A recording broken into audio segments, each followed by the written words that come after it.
மாலை போட போகிறோம். செம மழை பெய்யுது. மழையிலே கிளம்புறோம். நான் ஹாய் சொல்லு.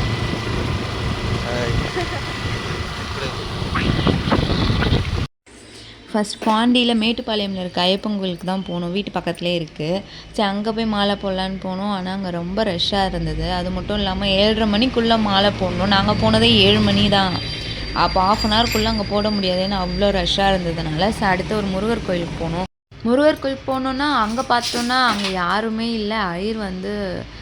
ஐயர் மாலை போடுறீங்களா அப்படின்னு கேட்டால் இல்லை, அபிஷேகம் பண்ணிட்டு தான் போடுவோம் அப்படின்னு சொல்லிட்டாங்க. சரி ஓகே. அடுத்து பிள்ளையார் கோயில் போன வருஷம் இங்கே தான் போட்டது. இங்கே தான் இடுமுடியும் கட்டிருந்து. ஸோ அங்கேயே வந்தாச்சு. அங்கேயே வந்துட்டு மாலை போட ஸ்டார்ட் பண்ணியாச்சு.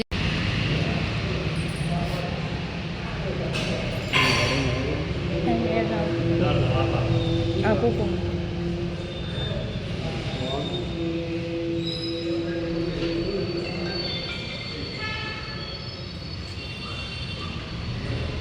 7:30 மணி வரைக்கும் தான் நல்ல நேரம்னு சொன்னதுனால அதுக்குள்ளே போட்டுறணுன்ற ஒரு அவசரத்தில் கடகடன்னு கிளம்பணும். கடைசியில் கரெக்டாக 2 நிமிஷத்துக்கு முன்னாடி தான் மாலை போட்டு முடித்தோம். எப்படியோ 7:30க்குள்ளே போட்டு முடிச்சாச்சு. மாலை போட்டுட்டு வந்த உடனே அங்கே வந்து பருப்பு பாயாசம் பஞ்சாமிர்தம் எல்லாருக்கும் கொடுத்தாங்க. ஸோ அதை வாங்கி குடிச்சிட்டு அப்படியே ஒரு என்ஜாய்மெண்ட். அங்கே என்னென்னா என் ஹஸ்பண்ட் பக்கத்தில் இருக்காங்க இல்லையா, அவங்க பேர் ஹரி. ஹஸ்பண்டுக்கு தெரிஞ்சவங்க, தம்பி மாதிரி. அதுக்கப்புறம் வீட்டுக்கு வந்தாச்சு. வீட்டுக்கு வந்துட்டு பாதாபிஷேகம் பண்ணணும் இல்லையா. முதல்ல மாலை போட்டு வீட்டுக்கு வராங்க. அப்போ வந்து நம்ம பாதாபிஷேகம் பண்ணணும். நான் என்ன பண்ணேன், தண்ணியில் வந்து மஞ்சள் தூள் அதுக்கப்புறம் பூ எல்லாம் கலந்து வச்சுருந்தேன். அவங்க வந்த உடனே பாதாபிஷேகம் பண்ணிவிட்டு தண்ணியில் ஊற்றி நல்லா கழுவி விட்டதுக்கப்புறமா குங்குமம் மஞ்சள் எல்லாம் வச்சு அவங்கக்கிட்ட காலில் விழுந்து ஆசீர்வாதம் வாங்கிட்டு அடுத்து அவங்கள உள்ளே அழைக்கணும். உள்ளே வந்ததுக்கப்புறமா அப்போ வந்து டைம் வந்து 7:30 மணிக்கு போட்டு வந்தோமா, சரி 9 மணிக்கு மேலே படைச்சிக்கலான்னு சொல்லிட்டு வந்து உட்காந்து நான் சமைக்க ஆரம்பிச்சிட்டேன். அப்புறம் சாமிக்காக ஐயப்பனுக்காக வந்து தண்ணியில் வெல்லமும் ஏலக்காய் தூள் இருக்கு இல்லையா, ஏலக்காய் பொடி, அது ரெண்டுத்தையுமே நல்லா கலந்துட்டு சாமிக்கு பூஜை அறையில் வைக்கணும். ஸோ அதனால் வந்து நான் அதையும் கலந்து வச்சுட்டேன்.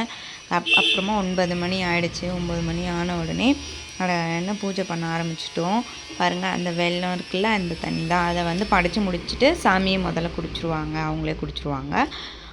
அதுக்கு அடுத்தது தான் இப்போ பாருங்கள், நான் விளக்கு ஏற்றிட்டு அடுத்த ஹஸ்பண்ட் வந்து வத்தி தீபாவளி காமிப்பாங்க. வத்தி ஏற்றி காமிச்சிட்டு அதுக்கப்புறம் ஃபுல்லாக வீடு ஃபுல்லாக வத்தியை தூபம் காமிச்சிட்டு வருவாங்க. காமிச்சிட்டு வந்ததுக்கப்புறம் என் பையன் அழுதுகிட்டே இருந்தான். ஸோ அழுதுனால அவங்களே தூக்கி வச்சுக்கிட்டாங்க. நாங்கள் மாலை போட போகிறப்பயே நாங்கள் வந்து அவனை விட்டுட்டு போகல.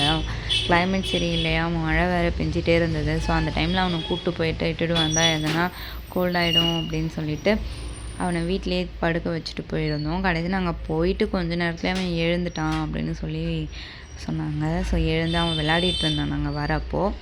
அதுக்கப்புறம் ஹஸ்பண்ட் மேலே ஏறி உட்காந்துக்கிட்டான் பாருங்க. ஏறி உட்காந்து அவங்க ஃபுல்லாக தீபாவளி காமிச்சிட்டு வந்துட்டு படைச்சி முடிச்சாச்சு. முடித்த உடனே சாமிக்கிட்ட விழுந்து கும்பிட்டுட்டு லாஸ்ட்டாக அந்த தண்ணியில் வெல்லம் எல்லாம் கரைச்சி வச்சுருந்தோம் இல்லையா, ஸோ அதெல்லாம் வந்து குடிச்சிட்டு அதுக்கப்புறம் தோசை ஊற்றி கொடுத்தேன். தோசையும் சாம்பாரும் வந்து சாப்பிட்டுட்டு அவங்க கிளம்பிட்டாங்க. ஸோ இதுதான் கார்த்திகை 1 இன்றைக்கி நடந்தது. உங்கள் வீட்டில் யாரெல்லாம் மாலை போட்டிருக்காங்கன்றது கமெண்டில் எங்களுக்கு ஷேர் பண்ணுங்கள். ஸோ எங்கள் வீடியோ உங்களுக்கு பிடிச்சிருந்தா கண்டிப்பாக லைக் பண்ணுங்கள், சப்ஸ்கிரைப் பண்ணுங்கள், ஷேர் பண்ணுங்கள், முக்கியமாக பெல் ஐக்கானை கிளிக் பண்ணுங்கள். Bye guys.